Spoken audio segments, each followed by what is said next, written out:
Hi there, and welcome back to the Energy Sector Heroes podcast. My name is Michelle Fraser, and every week I will speak with incredible people who share their lessons, experiences, and stories from their time spent in the energy sector.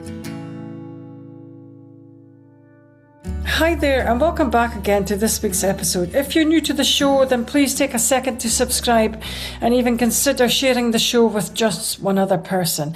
This week I am joined by Cameron Thorp. Cameron is the engineering manager at Subsea Pressure Controls. Cameron, would you like to introduce yourself, please?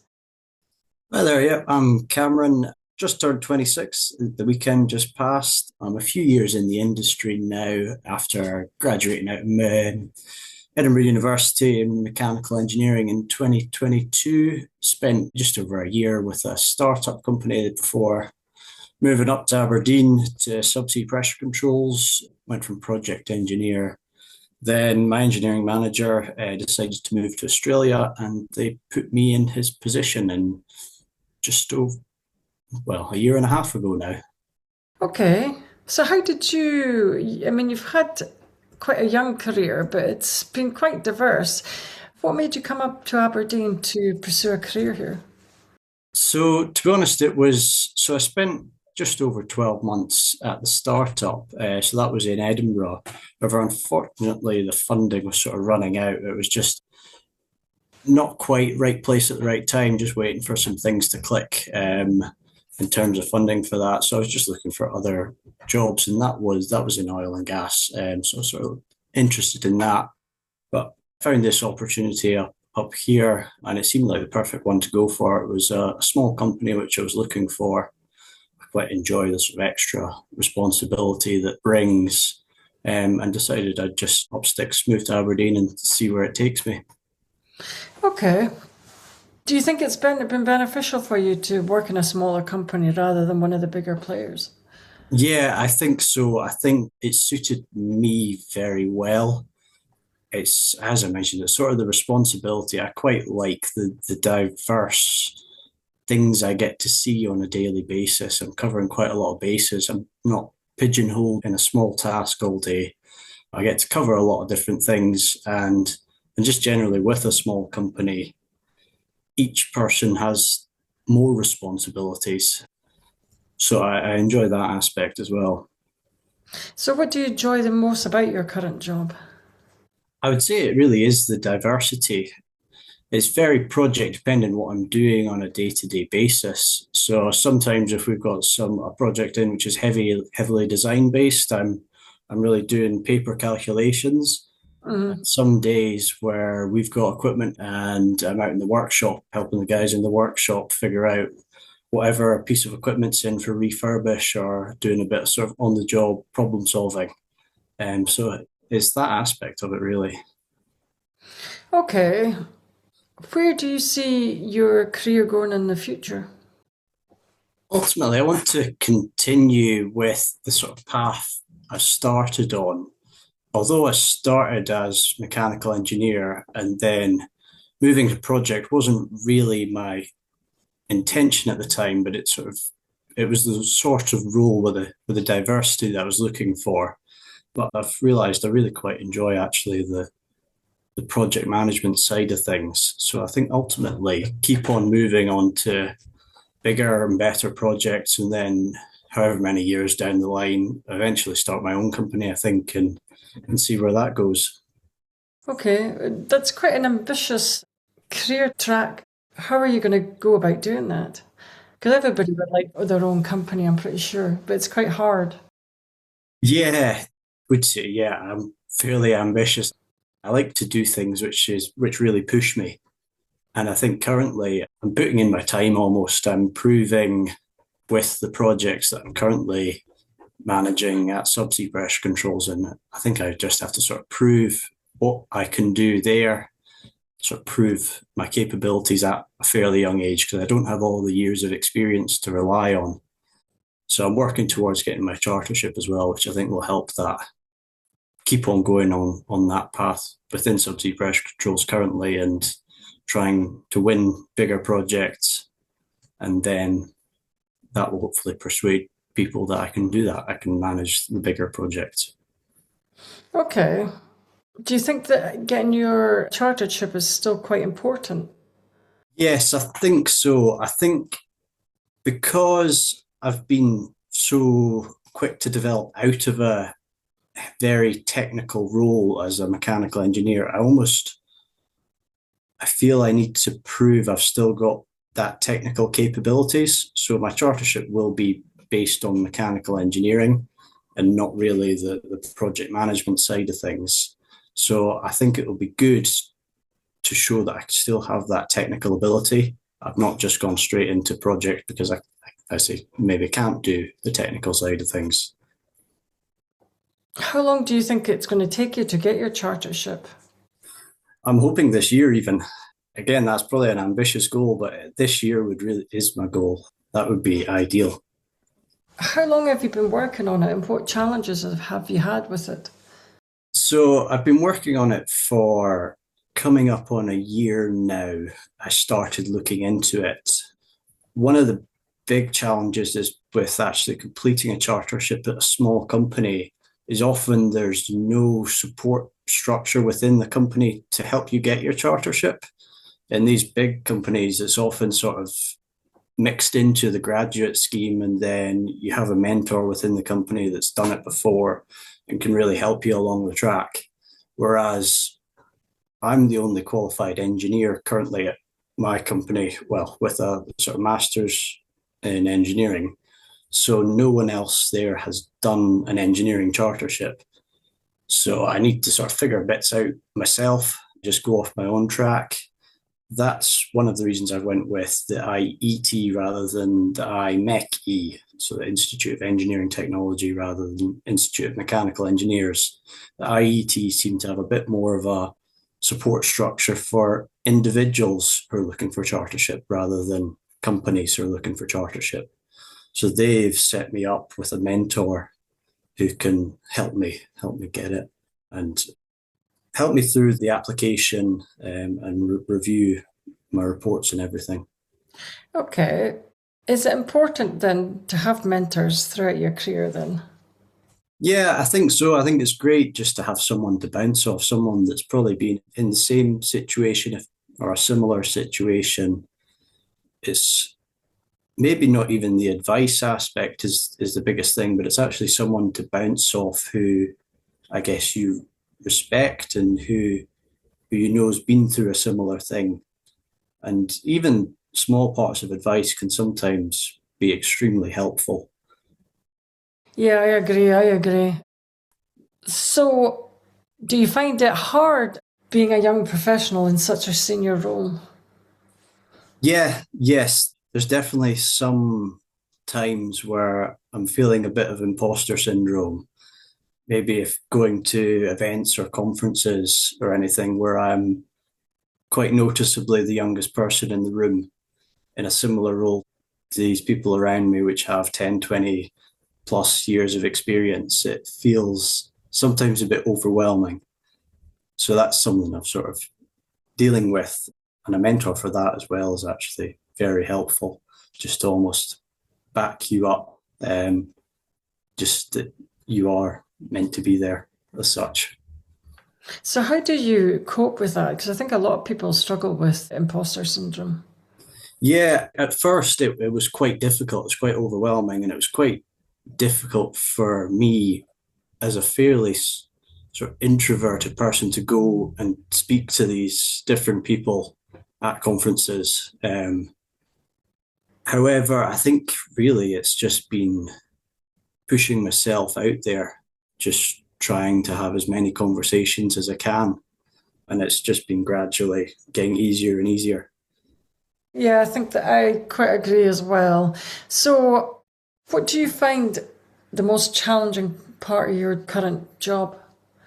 I think it's probably the people managing, other than maybe the imposter syndrome at sort of events and conferences, but maybe the people managing, because the team I manage are majority of them are older than me and have a lot more years of experience than me. So it's dealing with that, and it's something which even though I've only got a few years of experience, I need to make sure I can delegate effectively and manage sort of if there's issues in or conflicts in the workplace or whatever, between staff, make sure that I can handle that effectively to keep the team working well, working together. So it's actually the most difficult thing in the current role probably is the managerial aspect of it when I'm so much less experienced than the people I'm managing. Okay, but do you find that intimidating at all, though? I've not found it too bad, but I think I've been fairly lucky with the team that I've got. They're very respectful, and from day one, they've made me feel quite welcome. I think it also helped that I started initially as a project engineer going into the engineering manager role. So I almost had time to prove myself before I was doing any managing. So it wasn't as difficult as I imagine it could be. So you mentioned before that you wanted to go on to bigger projects. Do you think that you'll do that in the future, and how do you think that you'll achieve that? Yeah, I think I will do that in the future. I think as much as possible, I'll try and enhance or win the bigger projects at my current job. But ultimately, beyond that, I think I want to go on and probably manage more engineering focused teams. So rather than managing workshop staff so much, it's more of a big design team working on whatever it may be. But multidisciplinary design teams is really where I want to end up in maybe a few years' time. So I'm managing projects of cool, new, innovative pieces of equipment. Do you see yourself ever moving abroad? Potentially, it's something that's always sort of been in the back of my mind. My previous or engineering manager, him moving to Australia, it sounds very tempting sometimes. He moved over as an applications engineer, but he seems to be very much enjoying it there. The whole work-life balance and the whole environment in Perth. It's something I think I want to do at some point, work abroad, even if it's sort of remote, but just a remote hybrid role or something, but working in another country. I'd like to experience that at some point. It's not something that I've immediately got on my radar, but definitely in the back of my mind. Okay, so where do you see yourself being in the next 5 years? Do you have a 5-year plan? Not so much, I think, project manager somewhere in 5 years. I think that would be the plan. I don't know where. I don't even know if it would be in Aberdeen or even in oil and gas. I think managing projects, though, big projects in 5 years would really be the goal. Okay. And are you actively working towards that? How are you working towards that? Yeah, so currently I think completing my chartership, I think that gives me a good sort of tick on proving my experience, and even currently just getting more projects completed under my belt, even though smaller projects, keeping on ticking over on that is always adding to my experience, adding to my CV, and proving what I can do, and ultimately hopefully winning some bigger projects as well, which I can push myself for. And with my current workplace, our directors are very experienced and good at sort of supporting me. They've got a lot of experience in oil and gas, 30 years plus each. So I can bounce off them with more specific details, which I may not know yet, but I know I can do the engineering and project management. Is it a concern of yours if you go to move companies in many years' time to go to a bigger company that you could have to go in at a lower level rather than a senior level? Yeah, for example, if I move now, I don't think I could probably go in beyond a project engineer at another company, and I don't know how I'd feel about that actually. I like the experience of the bigger picture stuff. I'm not sure actually how much I would maybe enjoy a more junior role, or too much more junior, I think. It depends on the role and depends on what it's doing, I think, but it may be a bit of a weird thing now. Yeah, I think so too. I think so too, because I think in a lot of bigger companies, I think that even myself, have had to take. Still get a lot of responsibility, but maybe the job title is not really there to as a comfort. How do you think you would deal with that? That's a good question. I'm not really too sure how I deal with that. I think ultimately looking at the additional aspects of it that would be within that role. Uh-huh. Although it would be maybe a more junior role, it would probably be a bigger project. So I think I just need to look at what aspects are seen as maybe greater and just concentrate on that for my own comfort almost. Yeah, I think so. I think so. Because I think to get on the big projects, you would need to move to a big multinational company, I would have thought. And it was quite different because I've worked in smaller companies and I've worked in really large companies, and it is a lot different. Yeah, I have limited experience working for big companies. And in fact, the only real big company I've worked for was Caverneland, which are a manufacturer of tractor implements and equipment. And that was during my degree. I spent 6 months placement with Caverneland. That was the German R&D branch. So I was, unfortunately, COVID hit, so it was fully remote. But that's my main experience of a big company with a proper corporate structure. And that was quite different from anywhere I've been since. Yeah, I think so. I think so too. Do you think it's because obviously I went to university in Aberdeen, but do you think it matters what university nowadays that a young student decides to go to? I don't think it matters as much as it used to. No, I think experience is far more of a teller. And also how you interview. Well, at least with smaller companies, it's how you come across in the interview, I think, a lot more. How you can back up your experience and how you fit into the role. I think with bigger companies, it probably does matter more because they may just overlook someone that doesn't meet their standard criteria, whatever that may be, a first from a Russell Group University or whatever. If they don't meet that, maybe they get written off. But I think in a smaller company, you've got much more opportunity to prove yourself in an interview. What is your tips for a successful interview? I think being prepared and relaxed. Make sure you're comfortable in yourself going in, or as comfortable as you can be. That was something that I was told actually going into my first official interview for Oxford University, actually. My school had someone that was managing the Oxbridge applicants, and the one thing she said is you'll see a lot of posh kids next to you in very expensive suits. However, think, are you going to be comfortable in that same sort of thing? Or is that going to put you on edge? So just wear what you want to wear.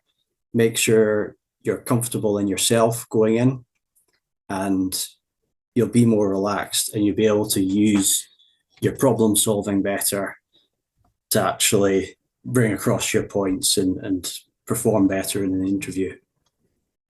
But then, how do you prepare? How would you go about preparing for an interview? Depending on the interview, I think, well, if it's a job interview, I think you really need to look into where your past experience is applicable and how that is applicable to the role. And it's not necessarily directly related. So I come from more of an agricultural background before sort of pivoting into oil and gas. But my previous company, the director there in my interview was very interested in actually the problem solving aspects of the agricultural stuff. And it was more looking for the ties, what's similar between oil and gas and agriculture. And a lot of the time, it's the equipment is big and heavy and it needs to be bulletproof. And it was bringing those ties together and how I can bring ideas from agriculture into oil and gas and how that can innovate the next sort of generation of tooling. So I think for preparation for the interview, it's good to look at all the experience that you've had and see how that ties in, because it might not initially appear as though it does. Do you prepare? Do you think about what questions you could be asked? Do you pre-prepare, or do you just look at your experience and see how you can tailor it to the job description? Yeah, I more look at, yes, exactly, the sort of tailoring my experience to the job description. I don't particularly like looking at the questions individually as such, because I feel you can maybe get tied up on wordings and things. And I would much rather have a list of almost bullet points, which I can pull from per question and just apply that to each individual question and almost rely on thinking on my feet a little bit. I think so, because I think you could be over prepared going in for an interview. Yeah, definitely. And I think you don't want it to sound scripted at the end of the day. No, you don't. That is really good advice, actually. So, what advice would you give to anybody, any new young professionals coming into the energy sector? I think it's important not to pigeonhole yourself. Don't look for a particular role or industry or company. Look for something which looks like it'll be enjoyable and interesting. And if it's enjoyable and interesting, you're likely going to perform well at it. And also, if you're looking for roles, if you feel underqualified, just go for it anyway. I think it's always beneficial just to, even if you're unsure, maybe give up whoever's managing the recruitment a phone call, see if you can speak to them first before you get to any point of interviews or even submitting your CV, and just see what's more about the role, because you may be able to actually tailor your application to the role better by just having a little informal chat first. I think my first graduate role out of university, the job description was asking for someone with 5+ years experience. But I really liked the look of what was actually the role involved and the design and the engineering behind it. So I decided I would just drop the guy a wee message, ask if we could have a quick informal chat, just see if I could actually apply for it, even though I was severely underqualified with zero experience in oil and gas and no experience after graduating. I was only a few months out of university. And it seemed that after that phone call, he went back and he decided, actually, maybe I'm not looking for just one qualified engineer who has this experience. Maybe I'll get someone new in, like, well, myself at the end of the day, who's got this straight out of university, has not got set ideas in his head and can bring something new to the table. And then he also hired a engineering manager, just part-time at first, just to make sure I was on the right track and mentor me as I went. And that seemed to work very well. And I think for new graduates or people looking for new jobs, don't get too tied up on what the actual requirements of the job are. Just get in touch with the recruitment manager or whoever it is and have a wee informal chat first, see if it really is applicable. But at the end of the day, you're going to do best in a job that you enjoy, and you'll get more out of it yourself, and so will they. That is really good advice, actually, because I don't think a lot of people would think about phoning up the company prior to applying. Do you really think that really helped? I think it definitely helped me. I don't know if I was maybe a slightly rarer case, but currently my success rate is 100% with that. So I did the same with my work experience during university at Fernland, I gave the recruitment manager a little phone call and then ended up getting that role. So it's worked well for me so far, and I think it has really helped me be able to tailor my applications to what they're looking for at the end of the day, or even change their mind a little bit on what they are looking for before they see my application. But I think a lot of the young professionals would be quite intimidated to do that. Did you find it intimidating once you started doing it? Yeah, definitely. It wasn't something I really wanted to do, but I just sort of did it. That was the advice I got from my dad, I think, and he just said, just go for it. What's the worst that can happen? They'll say no. You're not losing anything at the end of the day, really. No, you're not. You're not. And how did you go about finding who the relevant people that you were needing to talk to? It was actually, in my cases, it was fairly easy. It was also at the bottom of the job description. I think in some cases you might need to go digging a bit further, but for both of mine, I believe it was at the bottom of the job description. Okay, yeah. So, did you always want to be an engineer? What made you decide to become one? I probably started wanting to be an engineer midway through high school. My dad's a vet and my mum is a statistician in the NHS. So we're always quite technical. And so I was initially looking at becoming a doctor or a vet. But the whole, medicine, I wrote that off because I didn't want to go through the whole process of medical school. Thought it didn't sound like very much fun to then have a very stressful job at the end of the day. And that did interest me quite a lot, actually. But then I started getting more and, working on a farm when I was a kid, then right up through until I left university, actually. But I always got very involved with the machines, and it was actually just how machines worked. So it was always sort of engineering, and then mechanical engineering was the one I was most interested in because you can most of the time get the pieces out in front of you and really put your hands on what you're building. Yes, you can. Whereas I think instrumentation, electrical, it's quite different. It's different. Yeah, you need to use a bit of imagination a lot of the time with that stuff, yeah. Yeah, you do. So if you were going to hire, do you hire anybody? Not currently, no. No, we're currently, with the whole sort of climate where we're not hiring at the moment. So I've not had the experience yet of conducting my own interviews. It's nerve-wracking. I've done both. Uh-huh. And it's not any easier being on the other side of the table. So, being a young professional and being early in your career, have you had any major career disasters? And how have you handled them? To be honest, the biggest, I wouldn't even call it a disaster because it was just a slight change in the original direction, would be my first role.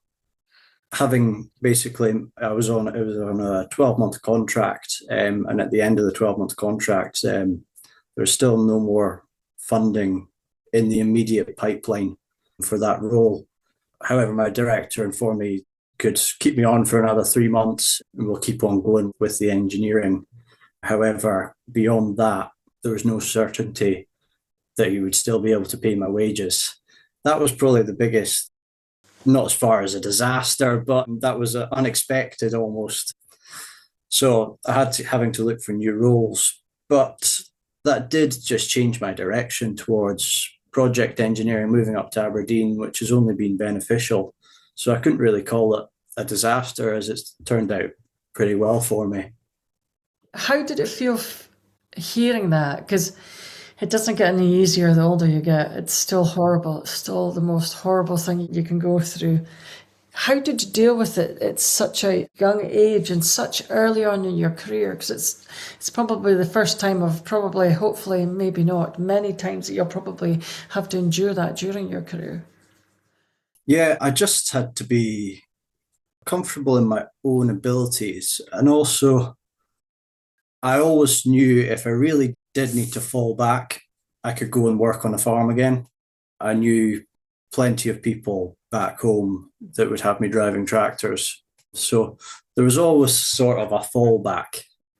So I just had to be confident that it would work out and just keep ploughing on, seeing what was available for me and where I really wanted to go. I think it was fairly beneficial that my director gave me a good amount of notice. It was probably 3 or 4 months' notice that this is probably going to happen, and I won't be insulted if you start looking for jobs right now.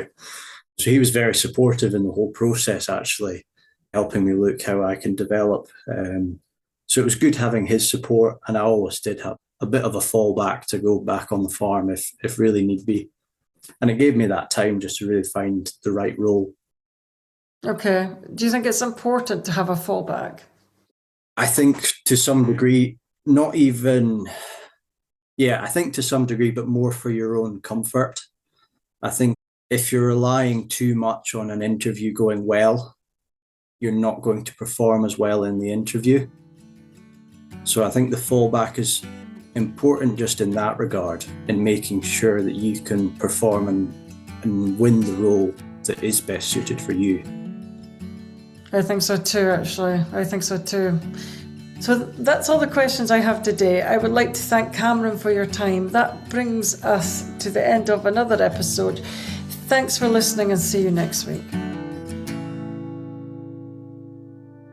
That brings us to the end of another episode. Thanks for listening. If you enjoyed the show, I'd like to gently encourage you to leave a 5-star rating wherever you listen to podcasts and share the show with another person. You can also follow me on LinkedIn or via my website, www.michellefraserconsultancy.com. Thanks again for listening and see you next week.